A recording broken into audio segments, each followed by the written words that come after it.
Welcome to The Source, where we combine the headlines with in-depth conversations with the newsmakers themselves. Today on the program, lawmakers looking into the rise of POGO-related crimes, Di mo pinapahuli, di may tolerance. the influx of Chinese nationals, and the so-called pastillas scheme.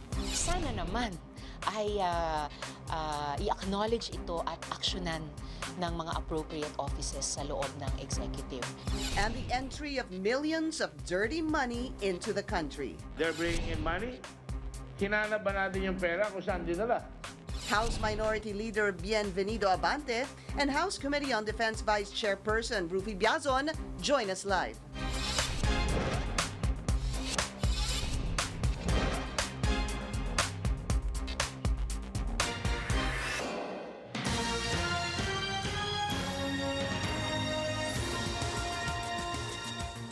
Thank you for joining us. I'm Pinky Webb. Breaking news here on CNN Philippines. PNP HPG confirms that the chopper of PNP Chief General Archie Gamboa crashed in San Pedro, Laguna. There were 8 passengers on board that chopper. General Gamboa was among those injured. He is now in a hospital. Gamboa and his team were in Laguna to turn over recovered impounded vehicles in San Pedro, Laguna. And we are continuing to gather details on this breaking news. Again, the chopper of PNP Chief Archie Gamboa crashed in San Pedro, Laguna. In an interview on CNN Philippines, PNP Highway Patrol Group Police Colonel Wilson Doromal says the PNP chief is safe.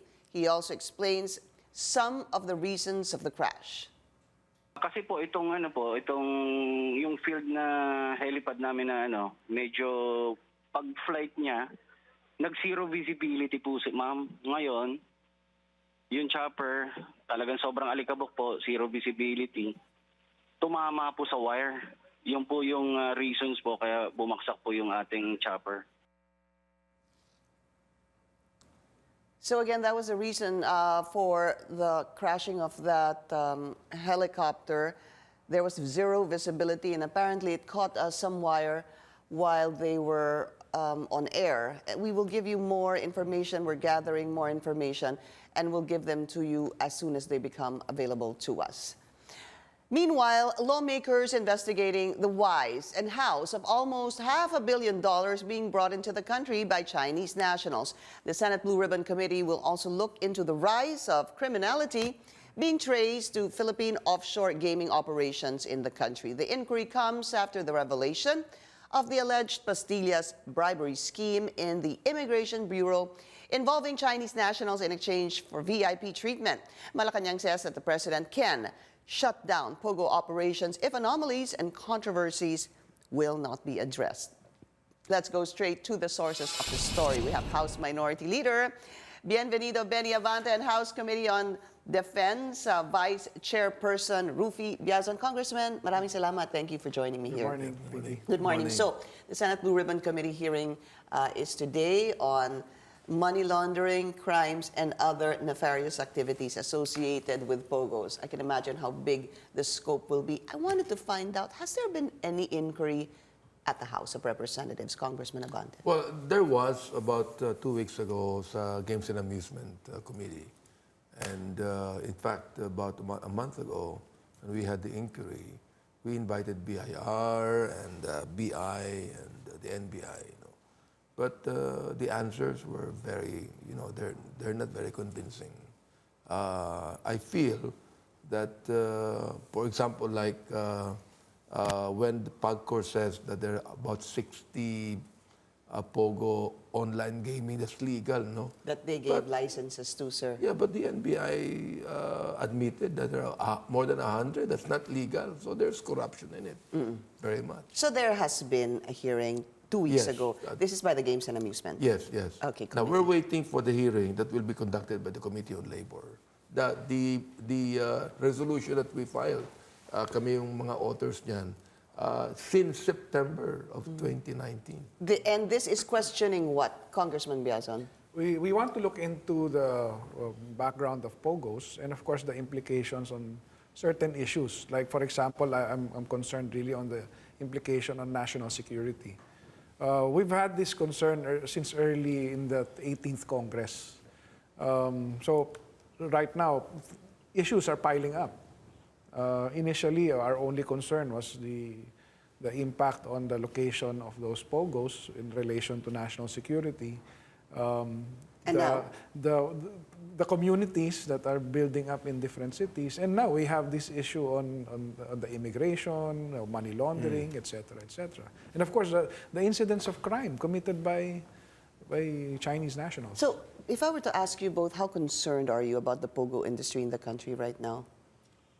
I'm very much concerned. I mean, I'm the total ban for POGO. I mean, that will not change. I think that it's high time for the president not only to look into it, but, cut it off. Stop Stop it. operations. Stop it. Congressman There are Biazon. too many red flags already. When a blessing comes, there's no trouble added to it.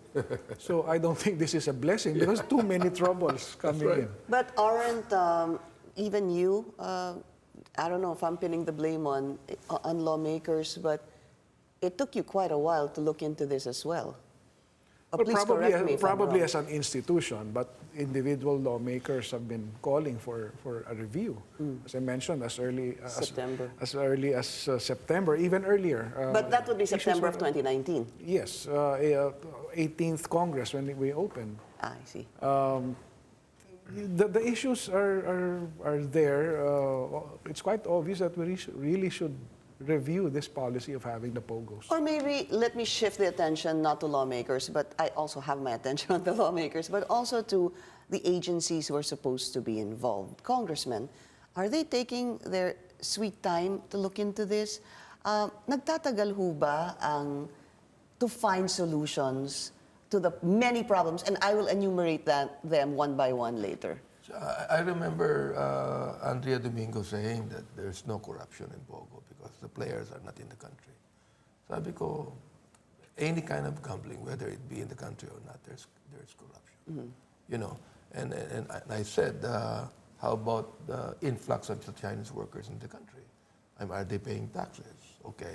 How are they coming in? In fact, before the Senate inquiry, nalaman na namin na nakakabayaran doon sa BI. Oo, an influx mo. So naniniwala kayo dun sa pastilla scheme? Yes. Yes. You do, okay. Because there are still questions on this. The Senate is still looking into this pastilla scheme. So you heard about it before, way back. Yes, we have heard about it before. VIP treatment through immigration is an old story. It just took on a new magnitude under the POGO scheme because of the influx of the number of Chinese workers coming in. Yeah. So hindi naman bagong story actually yung human trafficking doon. Just as hindi na rin bagong story yung smuggling sa customs, di ba? Ganun din sa BI, meron din doon human smuggling. So, okay, now that we know that, but has it gotten worse? Well, I would say it's gotten worse because of the volume of those People coming Chinese in. people coming Well, in. ang narinig namin na sa immigration, before even the tourists would come in, ayos na yung visa upon arrival. Yeah, because pinapayagan naman yung tour groups. At may escort pa. May escort pa. Yung mga bagay na ganyan. See? The problem there is that it opens up it opens up our borders not just to the Chinese POGO workers. Ano mo yun, yung dahil nakasanayan na merong ina-assist na ganyan, sasabay na yung mga undesirables. Yeah. Something Senator Joel Villanueva said. He said hundreds of wanted individuals in China have actually made their way here in the country. When he told me that, I was actually wondering, obviously, if there is an escort, VIP escort inside, then that would be just napakadaling papasukin yung mga supposed to be wanted sa China dito sa Pilipinas. Ang dali pala eh. My question is, bakit nakakalabas ng China? I mean, this is only our BI pero bakit nakakalabas ng China? But would that be our problem? Well, baka pinapayagan nila. You see, I mean, yun ang inaano ko, ba't nakakalabas ng China? Let's talk about the problems, the issues arising because of the POGO or the influx of Chinese nationals here in the country. Let's start with the latest one, money laundering. Senator Gordon saying from September last year to February of 2020 this year, about $447 million. That's about 22 billion pesos in cash were suspiciously brought in by 47 people. Dun sa 47 people na yon, kalahati sa kanila were Chinese nationals. Congressman, saan ho ba gagamitin ang ganitong pera, if true? Well, yung data ni Senator Gordon, I don't know where it came from. No? But I did my own inquiry as far back as January because I heard about the volumes of cash being brought in. So I did a silent inquiry.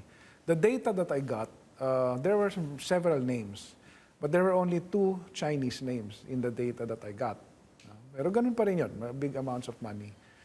So I Magkano don't lumabas know yung kung sayo? kumpleto ang binigay sa akin na data or what. No? Pero the fact is, these monies are coming in legally. No? Ano lang, dun lang sa legality. Legally, because they are declaring it. They're filing a declaration form. Now, my concern Sorry, there, yes, sir. Hanggang magkano ba ang pwede mong ipasok? Kasi alam ko when you go to the United States, if you have about, is it 10,000? 10,000 you need to the declare rule it. is Here. below $10,000, you don't have to declare it. Above that, you have to declare it. And there's no limit. There's no limit. There's no limit. So pwede mong i-declare tapos na. That's it. Wala man lang investigation, anong business mo, saan ka galing, saan mo gagamitin. Yan yung point ng inquiry ko. Kasi as far as bringing it in, as long as you declare it, you fill out the form, hindi ka mahuhuli. Hindi Now, nila kukunin ang yung... nakita natin na gap dyan, the gap that we saw is the validation and verification of the veracity of the claim in the declaration. Now, if he says in the declaration that it's for my business, meron ba tayong process na checking na may pumasok ba sa account mo na ganyang amount? Meron ba tayo, Congressman Ruffy? Yung totoo lang. Based on the inquiry that I made, parang either lax yung system or may gap yung policy. Kasi the declaration is submitted by customs to the BSP and AMLAC because it's their mandate. Yeah. There's no law. There's no law that limit. They can bring in 20,000, there's no 30,000, law. 50,000. Kinakailangan na siguro i-regulate. Because right now, kinakailangan malaman ng gobyerno kung saan ginagamit yan. So it's as if... And the thing, I don't know what AMLAC is doing. You know, I mean, sa akin, there's nothing wrong in getting in a lot of money in the Philippines. You know, but we would like to know kung saan gagamitin yan. And wouldn't you want to know saan nanggaling yung pera, sir? Of course. Hindi ho ba? You know, it's Senator Gordon, I believe, who said yesterday that it's the DOF and the BSP who is tolerating this. Why? Binigay daw ng customs sa kanila at wala silang ginagawa. Let's listen also to some of the statements made by Senator Gordon. Hindi mo pinapahuli, di may tolerance. Nagsumbong na sa iyo yung customs. Hindi mo pa rin gumalaw yung AMLA, hindi pa rin gumalaw. Sasabihin mo, yan lang. Can you not be imaginative? Are you a little boy? I think there's a patina of doubt na because malapit nga si Presidente sa China, baka meron silang mga secret negotiations on this matter. Hindi ako basta gagalaw. Yung Presidente ko malapit sa mga Chinese eh. Tatakot sila eh. Hindi nila alam, may deal ba si boss dito? May deal ba ang Presidente dito? Pinagbibigyan niya itong mga ito? Eh, nakakatakot yan eh. I want you both to react to that after the break. We'll be taking a quick one. We'll be right back.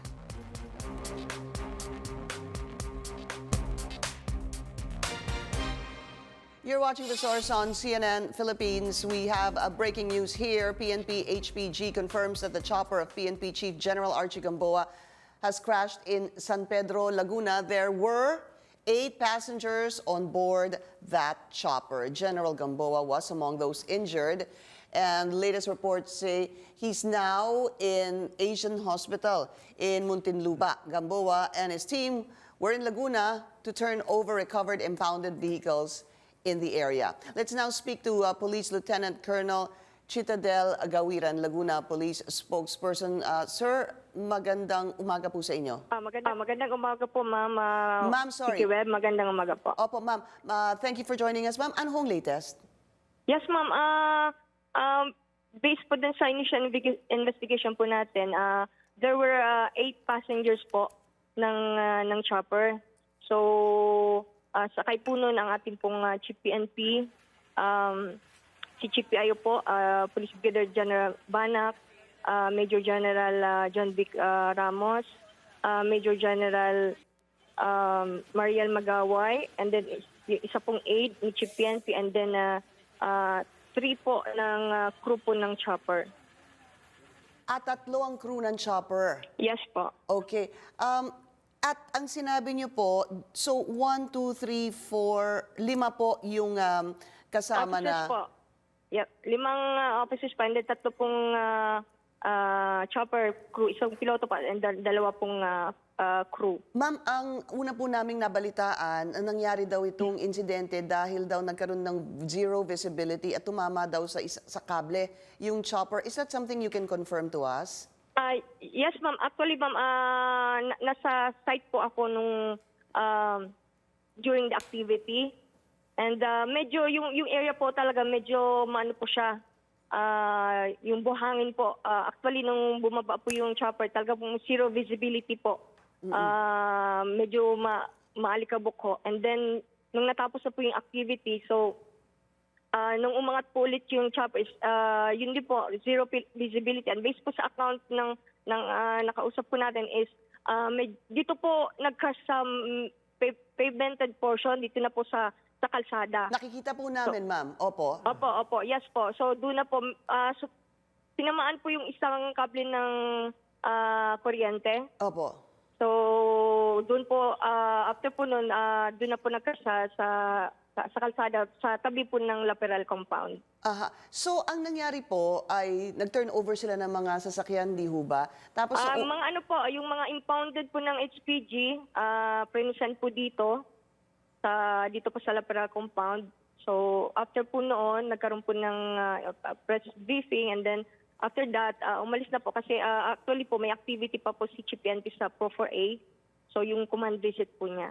would you have any idea what time this happened, ma'am? Mga around 8:15 po. 8:15.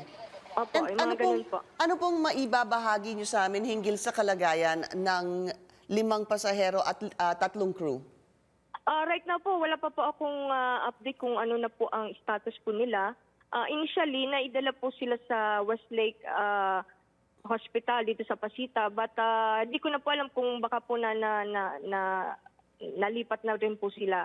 So, inaalam ko pa po. But after po nung crash, naisugod naman po kaagad po yung 8 na sakay po ng chopper sa hospital. Lahat po sila na isugod kaagad? Yes po.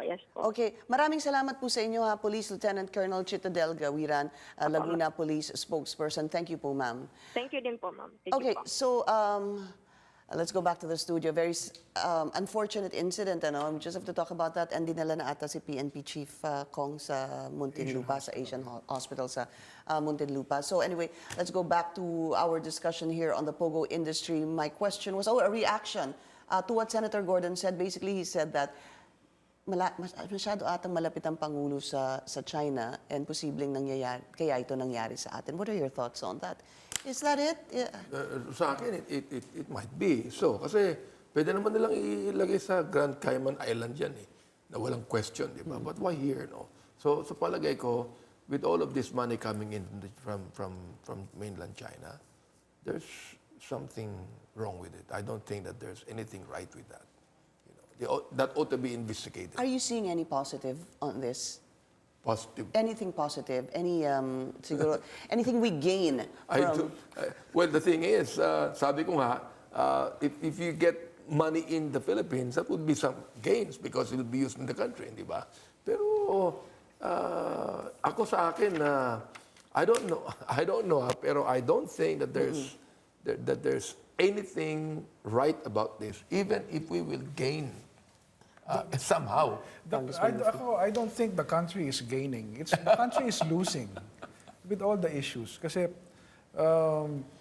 imagine, there were reports that 4,000 POGO workers using one TIN number. So you've corrupted the BIR. You see that pastillas issue in BI, so you've corrupted the BI. I mean, not to mention the social integration problem that we have with regard to their presence here. Yung impact on real properties, di ba? Filipinos are being pushed out of homes. Actually, yun yung because of isa the sa mga rental. naramdaman ng mga Pilipino eh. Yes. People gain from it. Some Filipinos, owners gain from it dahil nagbabayad daw sila 2 years in advance cash. Yung mga Pilipino naman na gusto sanang mag-rent, hindi na kaya i-rent kasi sa sobrang mahal. Yun yung isa sa mga unang napag-usapan. Aside from yung napansin natin on a daily basis na dumadami yung mga Chinese nationals, yung mga Chinese restaurants, yung kanilang presence dito. No? But again, there's a lot to talk about. Congressman Ruffy Biazon was talking about a TIN number and of course, there's prostitution, human trafficking, and even they can give you a passport, apparently, dun sa WeChat na ipinakita ata ni Senator Risa Ontiveros. You can get a passport, a bank account, pati daw yung patay, pwede mo na daw kunin yung identity ng patay. I think that was said by Senator Gordon. We'll be taking another short break. We'll be right back.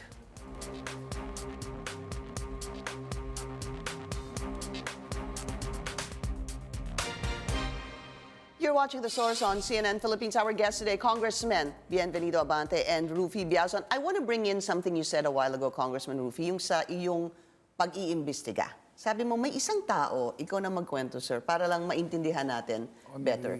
Yung nagdadala po ng pera na twice ata. There was one person pa nga doon na in one day, 2 beses bumiyahe. Sa Pilipinas. Hong Kong, Manila. Dala niya $1 million. And the frequency of the individuals there in that list that was provided to me should really have raised a red flag as far back as 2019. In fact, ang hiningi kong information was 5 years backward because I wanted to see the pattern.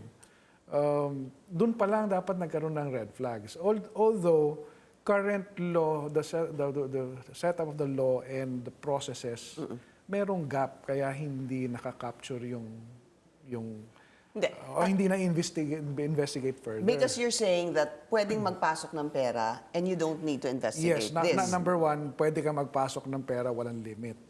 Pero ang point where government can come in is to verify and validate yung explanation niya for the purpose of the money. Tama. Or yung sinabi mong labas-pasok na individual sa isang araw, 2 beses. That should be the red flag, di ba? Pero wala naman kasing restriction on travel. Pero But yung bringing in so circumstance, much money, the circumstance of bringing in so much money, tapos pabalik-balik ka, then dapat yun extra attention na binibigay. Oo. At saka, siguro, Congressman, for someone to do that, twice, dala pera, napakadali kasing gawin, kaya labas-pasok sila. I think Ganun yun. these people are making a mockery of our laws. Bang napakadali sa Pilipinas so they can do what they want to do. Whose fault is that? Well, I think And who's supposed to be on top of this? one way it's our fault. I mean, money can do anything. Money can do anything. But if you talk about... Money talks. My question, gentlemen, is if I were to look at government agencies, who's supposed to be on top of this? Because if I alone, I don't know who to go to. Is it supposed to be the PAGCOR? Is it supposed to be the PNP? Is it supposed to be the NBI? Is it supposed to be the DOLE? Is it supposed to be the immigration? In the case of this influx of money, I think the agencies were too compartmentalized within their own mandates. There should be an interoperation from the perspective of, especially when you talk about border, it's about national security. Yung mindset ba ng mga agencies na yan, dapat mabilis sila makapick up na, teka, parang dapat yata meron tayong ginagawa dito. And then they should be operating among and between themselves. Ako, based lang on my inquiry na ginagawa nun, compartmentalized. Yeah. So, nagkaroon ng gap doon. And the left hand might not be doing what the right hand is doing. Tama ho ba yun? Right. Do we need, for now, a task force? What is an easy, fast solution to this? Yes, something like a task force. Yeah. Get these agencies together, organize them, and give them that particular mandate with regard to being on the lookout. So I would say agencies concerned with national security should be on top of that particular group. Are you saying that the National Security Advisor should possibly be on top of this? They should be. They should be. Pag pinag-usap, There ought to be a very close coordination with them, palagay ko. Especially yung entry, BI, customs. Palagay ko, there ought to be a very close coordination with the security people that we have. But You know, Congressman- one flaw that they have there, di ba, declarations are collected by customs.